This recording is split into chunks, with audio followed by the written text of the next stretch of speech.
Hacemos contacto con Laura Noemí Herrera Ortiz. Ella es investigadora del TEC de Monterrey y de México Evalúa, conocedora de estos temas educativos. ¿Cómo estás? Muy buenas noches. Gracias por tomar esta comunicación. Muchas gracias. Buenas noches. Gracias por la invitación. Bueno, se da a conocer esta información por parte del INEGI, pero como lo decíamos, fue una solicitud expresa de la Secretaría de Educación Pública. ¿Por qué? Se quiere ocultar la información, de verdad no cumple con estos condicionantes que se necesitan para que el INEGI dé a conocer pues, toda la información, o qué es lo que ocurre en la realidad. Mira, es una pregunta un poco, más bien la respuesta puede ser un poco compleja a partir de cómo se diseñan los datos educativos, pero justo hablando de que la SEP es la responsable de publicar estos datos, llama la atención de por qué el INEGI se da esta solicitud de que ya no es de interés nacional, ¿no? Entonces, quizás voy a retomar un poco esta parte y quizás como resolviendo la primera pregunta que está en el aire es, ¿vamos a dejar de tener datos educativos? Y la respuesta es que no, porque ¿quiénes son los que generan los datos educativos en este país? Pues son las escuelas. ¿Por qué? Porque ellos son los que tienen su sistema de control escolar, tienen que ver cuántos alumnos se inscriben, cuántos maestros tienes, y esos son datos o es información que tienes que tener sí o sí si quieres recibir recursos. Recordemos que, por ejemplo, para pagar la nómina de los maestros, necesitamos saber cuántos maestros hay, por ejemplo, en cada estado para que de ese tamaño sea la bolsa. Entonces, no vamos a perder datos estadísticos, eso hay que dejarlo como también quizás como sobre la mesa.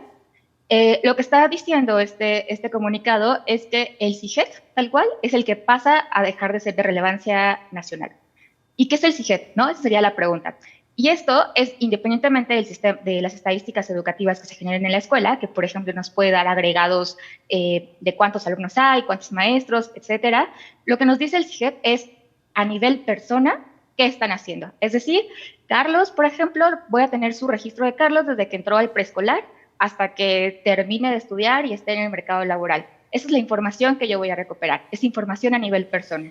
Y esto quiere decir que yo voy a saber cuáles son tus materias, si reprobaste algunas, si estás faltando, quién es tu maestro, si tu maestro a lo mejor es el que está faltando, o es acaso si ya tomó un curso. O sea, esto me permite, o nos permite como tomadores o diseñadores de política educativa, diseñar, saber, por ejemplo, saber, Carlos, ¿dónde está? ¿Dónde se le está complicando? Y yo, como autoridad, ¿qué puedo darle para ayudar a que termine y concluya su trayectoria educativa? Eso es en sí lo que estamos perdiendo de la parte del CIGED. Esto es un proyecto que existe desde el sexenio pasado. Presentaron estas bases para tener esta información. Y a diferencia de la estadística que puede generar la escuela, es que nos da un agregado. Y el agregado generalmente no nos sirve para hacer política educativa, sino solo para administrarla.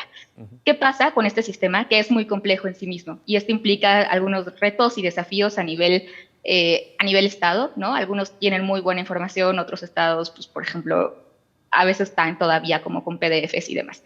Al momento de quitar esto, lo que está pidiendo la SEP es decir, ¿sabes qué? Ya, esto ya no lo voy a hacer responsable, ya no voy a seguir gestionando esta parte a nivel estado, porque eso es lo que implica que se baje, sea de interés nacional, que ya no tengo ningún incentivo legal para pedírselo a los estados, me deshago de ello, y entonces yo tengo el formato 911, que es justo este cuadernillo que yo le mando a las escuelas me llenan, y yo sigo sabiendo que digamos, digamos, los datos agregados del sistema educativo, y eso me permite seguir sacando los indicadores clásicos de cobertura, abandono, etcétera. Pero en realidad, y esto hay que ponerlo en el centro, lo que estamos perdiendo no son datos, sino es la calidad de la información. Porque a tener información a nivel persona, podemos hacer políticas específicas para cada alumno. Y esto es lo que sorprende de que el INEGI acepte que esto no sea de relevancia nacional, sobre todo siendo el órgano encargado de hacer la estadística a nivel país.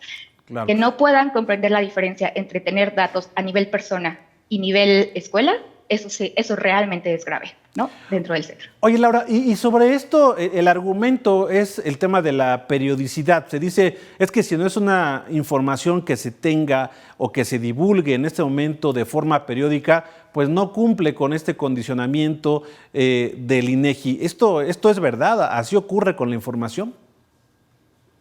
Quizás esta es la parte más triste, ¿no? De nuestra realidad de la información educativa. O sea, como punto inicial, digo, el INEGI no nos publica los datos educativos. Eso sigue siendo responsabilidad de la SEP, y en la parte del CIGED sigue siendo. Más bien como que el INEGI le daba como la supervisión de que estos datos estuvieran actualizados. Pero sí, justo lo que dices es como cuando tenemos estados que tienen digamos, diferencias en el nivel de desarrollo tecnológico, ¿no? Para, digamos, tener el registro de sus datos, pues sí ocurre eso. Ocurre que algunos te van a mandar su información completa. Por ejemplo, puedo decir el caso de Guanajuato, que tiene un sistema impecable de seguimiento de datos. Ellos por sí solos van a tener esa información. Que recordemos esta parte, que si lo genera una escuela, eso implica que el Estado también la administra y el Estado la manda a la Federación. Entonces no deberíamos de perder información ahí. Pero sí tenemos estados, por ejemplo, como Tlaxcala, que, híjole, ¿no? O sea, llaman por teléfono y podrían decirte como, ¿cuántos alumnos traes? Ya me diste tantos, y eso te lo paso a nivel federación. Entonces, claro que tenemos estos retrasos de información.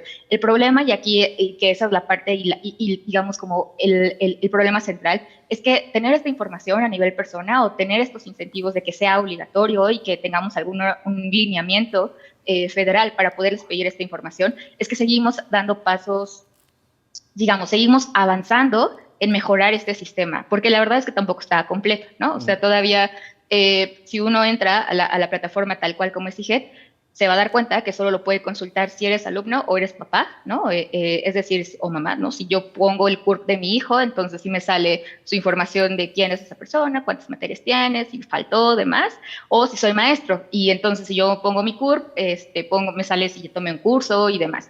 Esta información como investigadores pues no nos sirve, ¿no? Te sirve a nivel, digamos, de tomador de decisión. Ahí sí tú tienes la información detrás de esta ventanilla de la que puedes consultar como persona. Pero vamos, sí tenemos ahí un problema y esto me parece que es justo la solución fácil, ¿no? De abandonar y de decir, ¿sabes qué? Ya no me voy a seguir esforzando por hacer esto, que es complicado. Ya tengo mi formato de 911, que es mi estadística agregada, y lo dejo. Y eso es preocupante porque justo una de las recomendaciones después de la pandemia, después de esta caída tan grave que tuvimos en matrículas a nivel mundial y también la pérdida de aprendizajes, lo que más nos interesa es saber el registro a nivel persona. Necesitamos saber si Carlos y Laura fueron los que se fueron de la escuela 22, ¿no? Y necesitamos ir por ellos. Esa es la información que estamos perdiendo, ¿no? Lo que estamos dejando de lado. Y de nuevo, parece que vamos en el sentido contrario de lo que son las recomendaciones a nivel mundial, ¿no? Mientras los países están juntando esfuerzos para poder armar estos sistemas, en México, que ya tenías como el 80% avanzado, lo abandonas. Ahora, por último, Laura, es un mal mensaje por parte de la SEP porque se puede utilizar o no la información, pero que estuviera ahí para quien la quisiera tomar, y si se puede tomar de otro lugar, pues también qué bueno, quien lo sepa, que lo haga.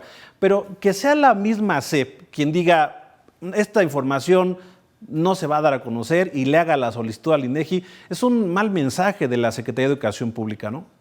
Definitivamente. O sea, justo lo que nos está, prácticamente, uno de los grandes mensajes que más bien nos está poniendo en blanco y negro, justo que la educación no es una prioridad para este sexenio, ¿no? Es decir, solamente viene a reforzar esta idea que ya habíamos visto en recortes presupuestales, en la falta de estrategias, en la falta de políticas, en la que no es una prioridad.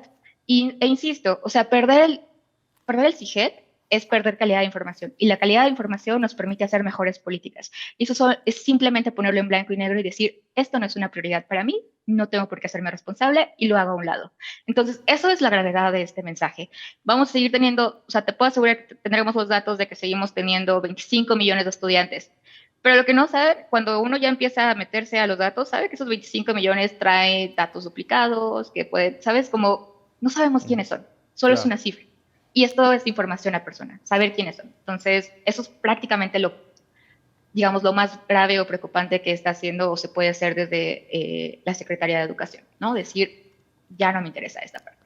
Pues gracias Laura por ayudarnos a entender pues este informe que dio ayer el INEGI a solicitud de la Secretaría de Educación Pública y bueno, ampliarnos el panorama de lo que en realidad representa esta noticia. Gracias, buenas noches. Muchas gracias a ti por la invitación.